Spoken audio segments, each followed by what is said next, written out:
Iya, kita akan lanjut ke Bang Deddy. Bang Deddy, nah kalau kita melihat Bang tadi Jangan anggap pertanyaan remeh juga, survei, ya. jangan anggap remeh survei juga karena partai tentunya juga harus mendengarkan suara rakyat, Bang. Kan saya tadi tidak bilang Bang bahwa Deddy. kita mengabaikan survei, ya. Tetapi juga jangan dianggap bahwa partai politik itu tidak punya instrumen lain. Karena begini, PDI Perjuangan itu ketika pada waktunya nanti, seperti kebiasaan sebelumnya, akan meminta suara dari pengurus partai. Ya, apa yang dibawa oleh pengurus partai suara itu adalah suara tentu dari basisnya, ya, dari lapangan, mulai dari anak ranting yang ada di tingkat RT, ya, lalu kemudian ranting yang ada di tingkat desa, kelurahan, PAC di kecamatan, itu kan semua turun ke bawah menyimak, mendengarkan aspirasi masyarakat. Jadi kita tidak buta. Survei salah satu alat, ya, tapi partai punya alat untuk itu. Dan itulah kemudian nanti yang secara berjenjang naik ke atas, lalu pada pimpinan tertinggi partai, kemudian di digest gitu ya, diolah untuk kemudian menentukan pilihan terbaik gitu. Nah, saya kira kalau soal survei, kita semua sudah sepakat ya, itu adalah dinamika sesaat, seperti tadi dikatakan oleh Toto bahwa itu adalah snapshot gitu, dan itu akan selalu dinamis sifatnya gitu, tidak akan stagnan gitu, tergantung pada dinamika yang terjadi di lapangan gitu. Jadi kita percaya, jangan dianggap bahwa ketika PD Perjuangan selalu mengatakan keputusan itu datang dari ketua umum, ya itu memang keputusan akhir, tapi proses dialektikanya itu datang dari bawah gitu. Jadi tidak mungkin juga PD Perjuangan serta-merta mengusulkan calon yang tidak masuk dalam radar survei atau dalam perbincangan masyarakat, kan itu artinya aneh juga gitu ya. Tapi bahwa partai harus tunduk pada kemauan survei, ya entar-entar dulu kan, surveinya survei mana dulu. Karena partai juga secara internal melakukan survei gitu ya. Dan juga begini loh, perkembangan marketing politik ini juga kan sudah sangat panjang gitu ya. Kalau sekarang kita masih pada perilaku ya, mana yang beredar di publik itu yang dipilih.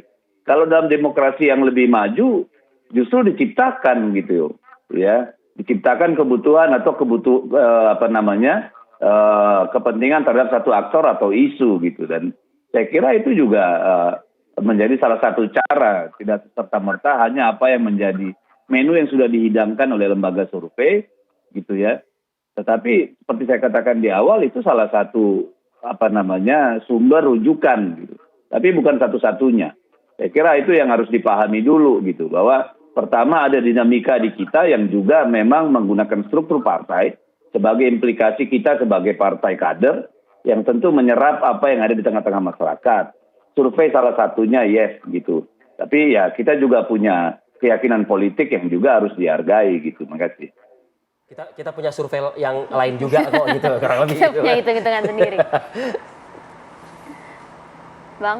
Ya, saya kira tadi ya, mungkin ada kesamaan sebetulnya PDIP dengan PKS. Kami ini sama-sama partai kader ya. Mungkin kelebihannya memang PDIP lebih awal, dan saya kira saya sepakat dengan Bang Deddy Sitorus bahwa ini salah satu instrumen kembali ya. Bedanya memang penentuan tahap akhirnya saja. Kami di Musyawarah Majelis Syuro tentu akan melihat berbagai kriteria itu. Jadi kami akan melihat bagaimana ke depan adalah pasangan capres-cawapres ini. Jadi tidak hanya tadi kan yang dilihat di capture oleh Mas Toto kan baru capresnya. Ini ada yang kedua, cawapres. Cawapres ini juga punya kontribusi terhadap elektabilitas ke depan. Jadi ketika capres-cawapres ini bersatu, maka tentu ini akan menentukan apakah menang atau tidak. Jadi saya kira misalnya salah satu calon misalnya sudah di nomor 1, 2, dan 3, pertama itu pasangan cawapres sangat menentukan. Yang kedua adalah bagaimana kita melihat strategi pemenangan ke depan.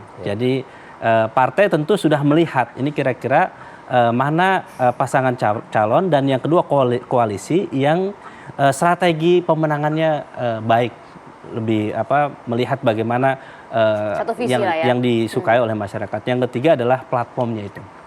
Jadi kita ingin melihat kira-kira ini kan belum bicara nih calon ini ya. Kira-kira kalau misalnya Ganjar seperti apa, Pak Prabowo seperti apa. Kalau Pak Prabowo kami udah pernah lah ya 2 kali begitu saya kira. Saya kira ini ada Pak Anies nanti seperti apa gitu. Oke. Jadi kami memang saat ini kalau di koalisi ya berusaha untuk, ini kan komunikasi dengan semua pihak ya. Iya. Tapi memang lebih intens dengan Nasdem dan Demokrat Demokrat. begitu ya. Kemudian membicarakan siapa pasangan capres-cawapresnya. Kira-kira platform apa yang dibawa ya. Oke. Perubahan apa ya, agenda perubahan apa yang dibawa oleh bakal capres kita ya. Jadi meskipun belum ditentukan tetapi pembicaraan itu sudah menuju ke sana. Oke. Karena kita ingin betul-betul ke depan ada perubahan, ada perbaikan di 2024 ini momentum semua rakyat. Nah, bagi PKS yang paling penting adalah ketika ada 3 calon ini keuntungan bagi kita. Kenapa?